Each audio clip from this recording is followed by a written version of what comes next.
Come be a part of Doc Holliday's Rock Splitting Politics with your host, Dr. Ed Holliday. Hear the voices of liberty speaking all across America. Doc Holliday provides thought-provoking interviews and commentary about the issues and actions that are afflicting this country and what we need to do to get America back on track. Get fired up, get inspired, get on board with Doc Holliday's Rock Splitting Politics right now. And here we go.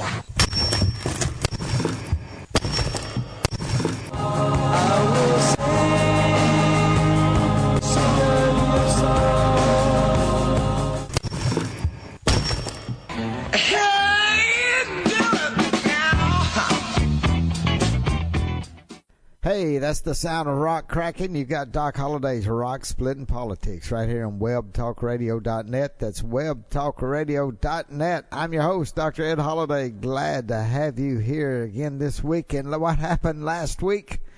Well, Donald J. Trump, that's President Donald J. Trump, he launched his re-election bid down in Orlando, Florida.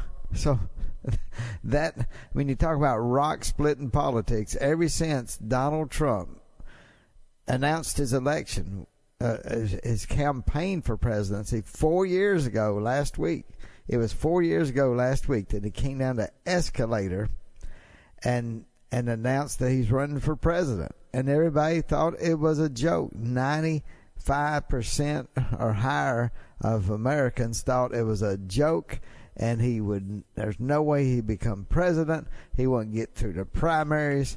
And yet, look at him. We're going to be talking about what he did, how he did that on today's show.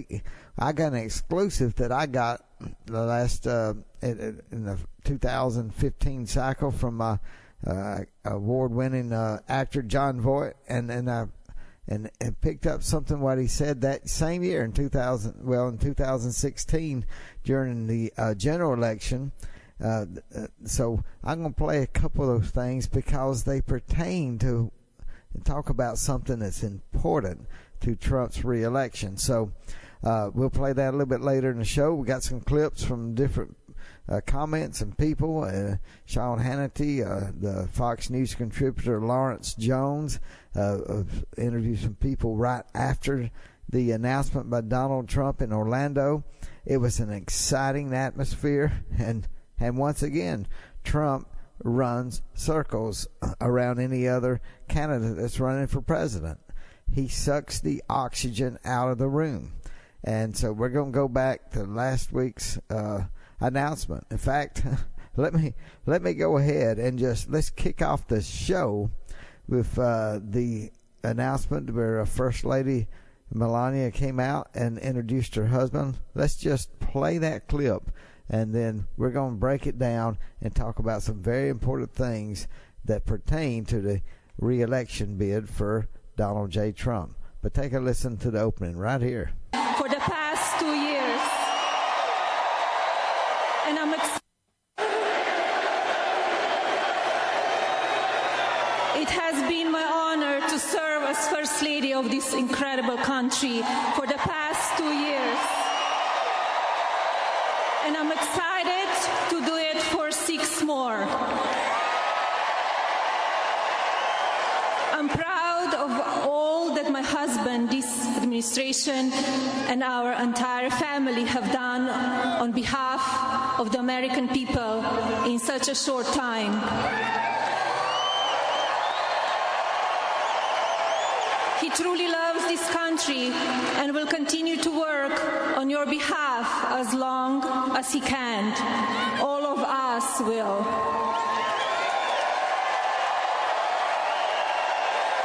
Thank you all again for being here tonight. And now I want to introduce my husband, the President of the United States, Donald J. Trump.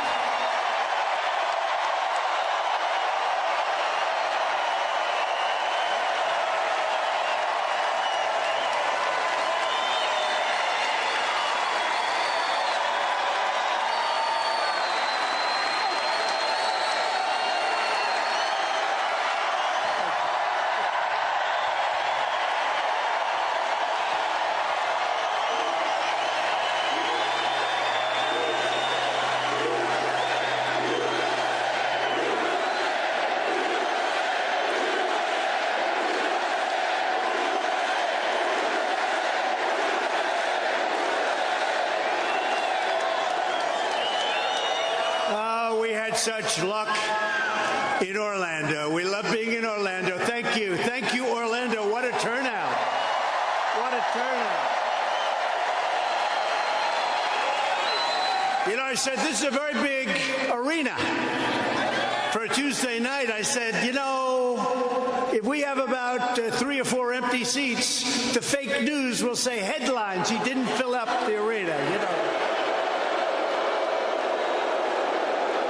Did you notice that Donald Trump didn't get far into his speech before he had to say fake news, and the crowd ate it up? But you have to understand, this crowd is electric. It's positive. It's got energy. It's exciting. It's funny.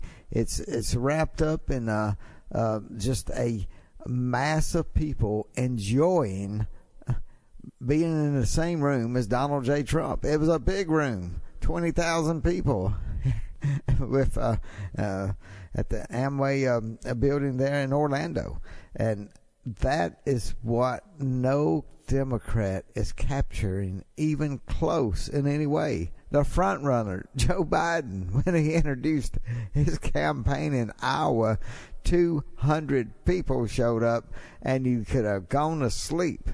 So let me continue on a little bit more of the opening of Donald J. Trump's speech for re-election to the presidency. So I said, maybe we shouldn't take a chance.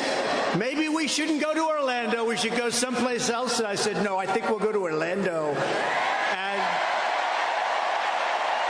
And not only did we fill it up, but we had 120,000 requests. That means you folks have come out very, very good. Congratulations. I want to thank our great Vice President, Mike Pence, and his wonderful wife, Karen Pence, and our magnificent First Lady, Melania. Thank you.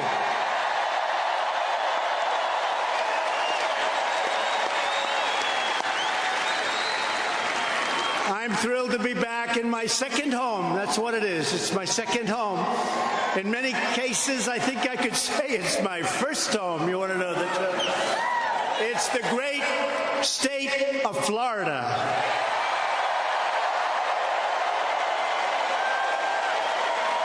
Very historic, because exactly 4 years ago this week I announced my campaign for President of the United States. And it turned out to be more than just a political campaign.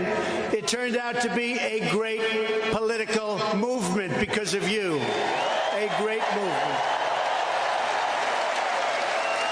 It's a movement made up of hard-working patriots who love their country, love their flag, love their children, and who believe that a nation must care for its own citizens first. And there you have it. You still got President Donald J. Trump putting America first, putting Americans first, putting America back in order, draining the swamp. These are things and themes that President Trump will be going back to. He talked about the things that have happened. And when you think about all the negativity, the attacks launched against President Bush, and you think, how did he get so much done in 2.5 years? And basically you say, free this guy up and let him drain the swamp. And I hope the Republicans are listening. I hope they're working hard to get the House back, because this president, he needs the House and Senate on his side. You know, it may not be a bad thing that in 2018 the Republicans lost the House, because look at who they lost. They lost Paul Ryan, which he had already, one of the worst blunders in Republican history as far as I'm concerned, is when he decided to stay on as Speaker when he wasn't running for re-election, and it did nothing but neutralize the Republican base. And that's why so many chairmen and other people, what was it, like 40 Republicans decided not to run again. And it goes back, we were talking about what the Mueller report came out, and said that that Trump, there was no collusion, and reading everything, there's no conspiracy, anything. There's nothing there. But the media, from the day Donald Trump was elected, were so anti-Trump. I think they scared purposely, and this is the thing, they could drum up this Russian collusion business. It had Republicans scared to embrace Trump, scared to be a part of the Trump team. And so many of these Republicans in the House decided not to run. They were afraid that they may get beat. They were afraid. Most of them would have won. But they were so afraid because of this media hysteria and the Russian hoax. That's why the Democrats being in charge of the House is really fraud on the American people. You can't go back and say, oh, what would have happened? But the Republicans were so weak with a Speaker of the House who was not running for re-election. He should have stepped down. It doesn't mean he had to resign Congress, but he should not be leading the Republicans on the House side because it was a failed leadership. It failed because they lost 40 seats or thereabouts.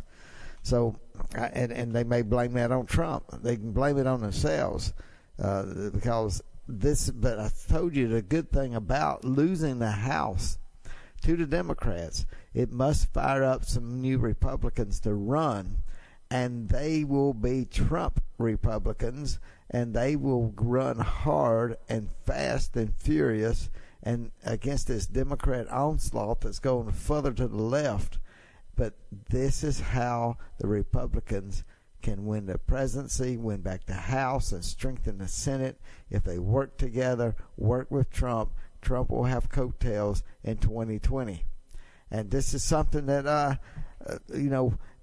I wish the Republicans would have listened more. But the Russian hoax business was purposely put out there.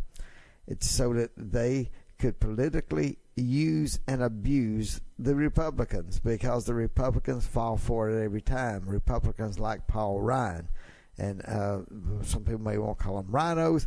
I believe the Republicans would just fold so easy. But Donald Trump has given them a backbone. You see people like Lindsey Graham has grown a backbone ever since Senator John McCain has passed away. It seems like Lindsey Graham has become a whole different senator. And he's getting on Trump's side, and he's standing up strong for conservative ideas and conservative policies and backing the President of the United States. So these are things that we're seeing with the re-election that I believe will inspire the American people to get out behind President Trump even more. Now take a listen. This was a Fox contributor on Sean Hannity's show. Take a listen to this. Sean, look at all of these people right here today. They are excited about the president, what he delivered on. I got some new friends here. First, I got Susan right here. Susan, tell our audience, tell Sean what you feel like is the number one accomplishment of this president.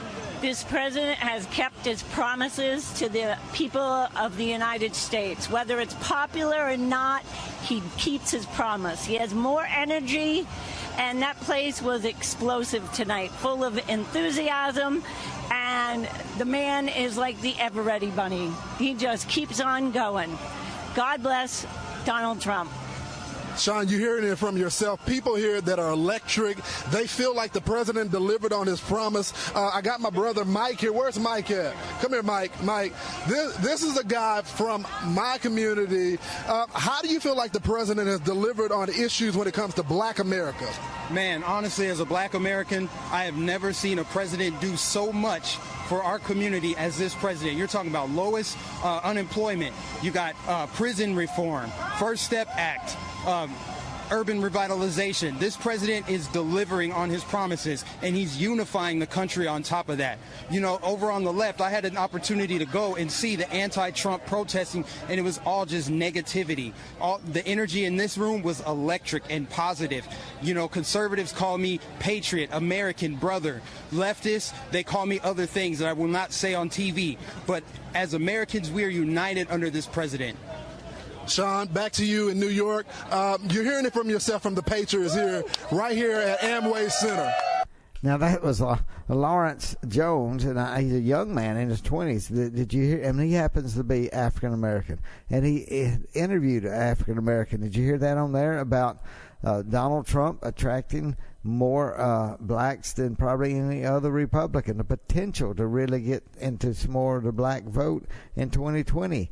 And why should I say that? Because next week I'm going to have on Doc Holliday's Rock Splitting Politics, we're going to have Raynard Jackson. Raynard Jackson has been involved with Republican politics for 20 years or more, and he knows some insides and outs, and I think he's excited that Donald Trump has done more to try to reach out into the black community and speak up. So we're going to be talking to him. What does 2020 mean for black Americans? Will they consider Donald Trump in larger numbers? I don't know. We've talked about that before, but we got an expert next week coming on, Raynard Jackson, and we'll be speaking to him.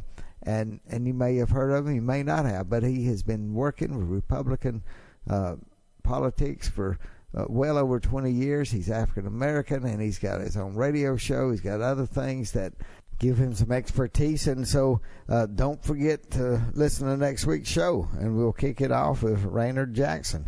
So now, let me remind you, you're listening to Doc Holliday's Rock Splitting Politics. We've listened to Donald Trump begin his speech and relaunch his re-election campaign and launch his re-election campaign. But I want to remind you that invite your friends and neighbors to listen to Doc Holliday's Rock Splitting Politics right here on webtalkradio.net. In just a minute, we're going to be talking some more about this re-election launch and campaign by the Trump team. But first, let me just tell you that the Democrats, we know they are about to start their first debate. And even this week, the talk is huge about it. But one of the biggest things that has not been talked about, to me, is the biggest part of the story about the Democratic debate that came about last week. Let me play you this and see what you think about this. It's huge. I mean, think about this. Every time that the president tweets, the media... The president may be part of the program when 2020 Democrats take to the debate stage next week. The Wall Street Journal reporting the president, may be live tweeting during those events. Joining us now, Sean Spicer, former White House press secretary and senior advisor and spokesman at America First Action PAC. Sean, good morning to you. I guess it wouldn't surprise you if he did, first of all. I think it would surprise me if he didn't. This president's unbelievably engaged in what's going on in terms of world events and politics, so it would kind of shock me if he wasn't live tweeting it. What impact do you think that would have? It's huge. I mean, think about this. Every time that the president tweets, the media dominates he dominates the discussion, and the media reacts to it. Then people are called in to react to their questions about the tweets. So this president has a unique ability to set the media landscape each and every day, talk about issues that are not occurring, talk about angles of a story that aren't being covered. So they have to react to this. And I think that what upsets them is for so long, so many folks in the legacy media have decided what people are going to see, read, and hear. This president's ability to dominate the media landscape takes away the monopoly that they've had. That threatens their ability to set the agenda. And I think you saw that last night, Sandra. Fox carried this president's announcement for his re-election live. CNN cut out within 6 minutes. MSNBC covered it not at all. So for these organizations that claim to be about the news, the president of the United States was declaring his re-election last night, and they didn't cover it. I don't see how that's not news. Whether or not they think certain pieces of it have been used before or whatever, they cover everything that every one of these Democrats do, and yet the current president announces and they don't cover it. That shows how threatened they are by his ability to put issues and ideas into the media narrative. But that puts a new twist to everything, that Donald Trump is going to live tweet during the Democratic debates. And what's going to happen is he's going to suck all the news, all the oxygen out of the debate, because the news, so many people and American people want to focus on what's Trump saying about the Democratic debate. It will be probably more viewers watching Donald Trump tweets than are listening to the Democratic debate. In fact, he's going to have more people watching a Democratic debate because they want to hear or see Donald Trump's tweets. So this is interesting. It's never been done before. No presidential candidate has live tweeted. A presidential candidate live tweeted another candidate during the debate. It doesn't seem like. So this will be history. This is news. This is Donald Trump at his worst or best, however you want to call it, for people who hate Trump. Those who are caught up in the bitterness of the election of 2016.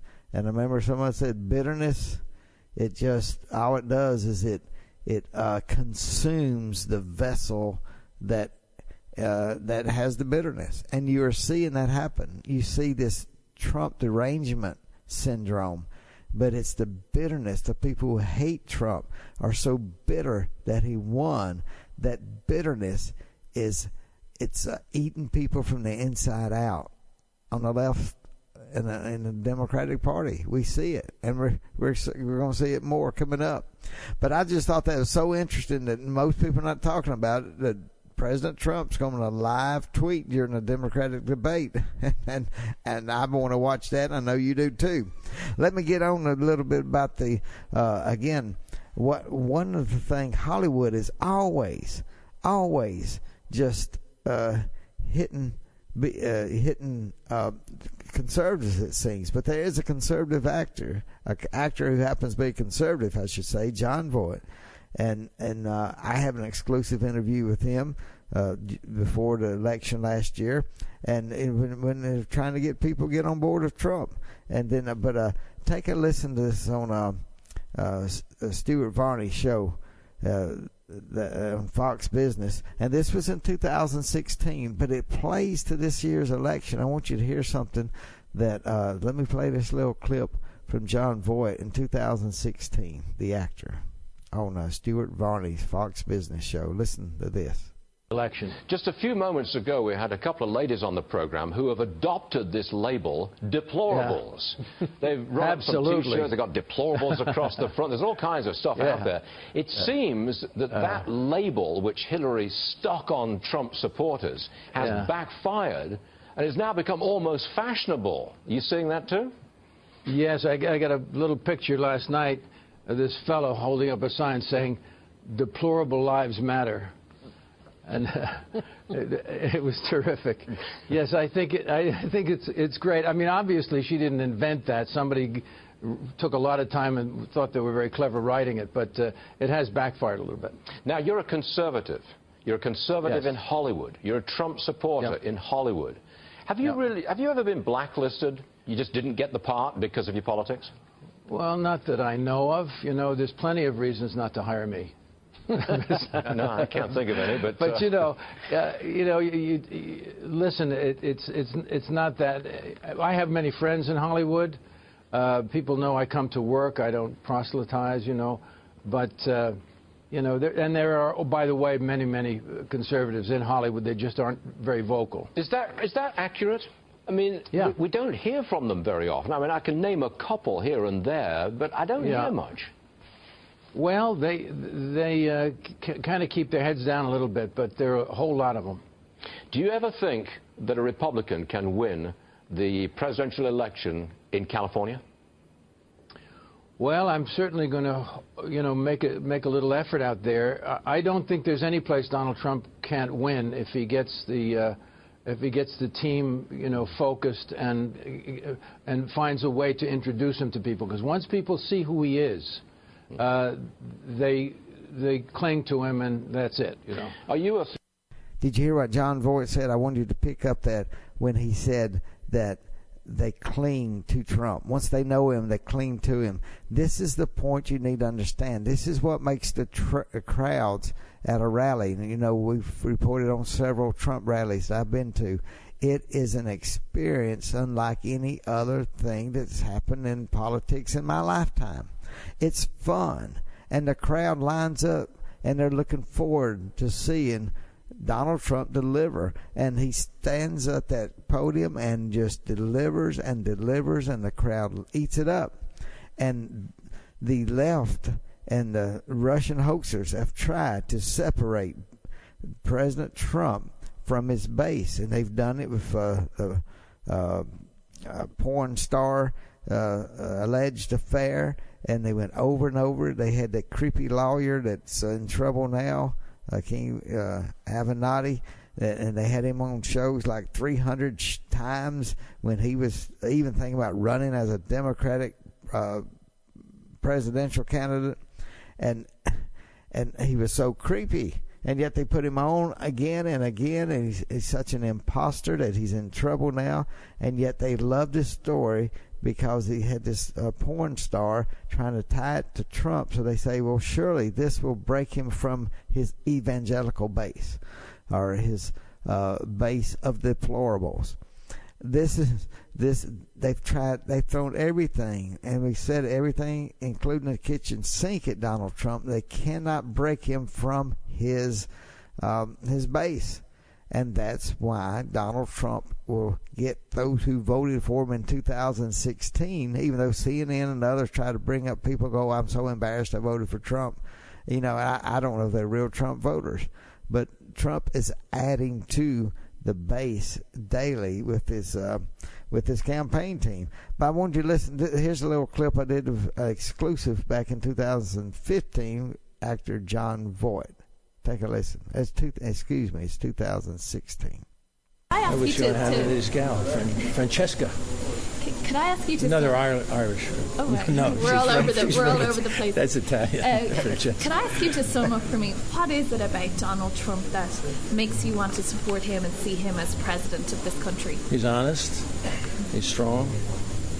He's even physically strong. You know, he has some gifts that people don't even take a look at. But he's up in the morning very early, runs around, makes these speeches, you know, and then 10 o'clock at night he's still on his feet, and he's just as fresh as he was at 8 o'clock in the morning. He's quite something. But anyway, he's a problem solver, and you can see even the way that he's approached the different areas of our country's need by talking about immigration, talking about the economy, talking about the military. Whatever he's done, he's taken very good care to think about things, gather the right people, and then finally make an expression of those, of the information that he's gotten. And he's very impressive. Every time he makes a speech, the information is substantial. And the way he chose his vice president, the way he chose the people that he would suggest for the Supreme Court, all these things are internal to the United States, but they're very impressive. And but basically, he solves problems, and you can see he doesn't get down. He's not broken by bad news, maybe a poll here and there, or whatever it is, attacks. Nothing. He stands his ground, finishes in good cheer, moves on to the next thing. He's got that quality. It's an amazing quality. And you can see John Voight when he's talking about that he was impressed with Donald Trump's ability to work all day and then 10 o'clock at night and still look as fresh as ever. But this quality of hammering home and not getting down when bad news breaks. Nothing could have prepared President Trump for all the bad, negative news daily, and the Russian hoax, and even their own government trying to bring down the presidency. It appears to have happened. We'll find out soon. But Donald Trump took it all in stride. He's taken it in stride, and he wants to win and win and win big for Americans everywhere, of all color of skin, rich, poor, young, old. He wants all Americans to win, and that is his defining message. And if all the people who want to bring him down and tear him up, if they would just get on his side, America would do more things than we could even imagine. I'm looking forward to this re-election campaign, and you can keep listening to us right here on webtalkradio.net. Next week, we have Raynard Jackson, who's going to help explain, does Donald Trump have a chance to help increase the African-American vote for this 2020 election? We're going to find out from an expert, so don't you dare miss next week's show. Hey, we'll see you then. God bless you. God bless America. Thanks for joining us today, and remember to listen again next week for another edition of Doc Holliday's Rock-Splitting Politics. You can order Ed's new book, Bedrock Truths, by clicking on the book cover right in front of you on the screen, or visit docholliday.org. Thanks for listening, and we'll see you again next week.